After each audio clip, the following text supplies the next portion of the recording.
నీవు దేవుని యొక్క సేవ కోసం పని చేస్తావు, దేవుని సేవ కోసం డబ్బు ఖర్చు పెడతావు. కానీ దేవుని సేవ కాకుండా అనేక రకమైన సైతాను నుంచి శోధనలు కలుగుతాయి. అట్టి శోధనలు కలిగినను నీవు దాన్ని తట్టుకుని సహించాలి. ఇదేమి సేవ? నేను మంచి పరిచయం చేయడానికి నేను డబ్బులు పెట్టాను, నేను ఇంత పరిచయం చేశాను, కానీ ఇది అవ్వలేదు, అలా అవ్వలేదు. అన్నీ నీవు అనుకున్నట్లు జరిగిపోతే సాతాను అక్కడ కలయిక లేదు.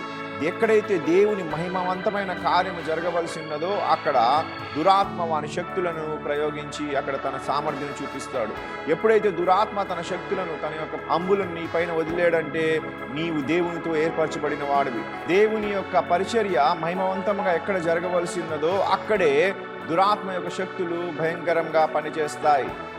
దురాత్మ శక్తులు నీ యొక్క జీవితంలో నీవు చేసిన పరిచర్యలో, నీ సంఘములో పనిచేస్తున్నాయంటే దేవుడు మహిమ పొందవలసిన పనులు ఉన్నాయని అర్థము. దాన్ని చూసి సంఘంలో చాలామంది మనకెందుకు ఈ బాధలు, మనకెందుకు ఈ కష్టములు, ఎందుకు అలా అనుకున్న దాంట్లో ఉండాలని చెప్పి బయటికి వెళ్ళిపోతావు. అక్కడే నీవు ప్రార్థన చేసి పోరాడి శ్రమను సహించాలి.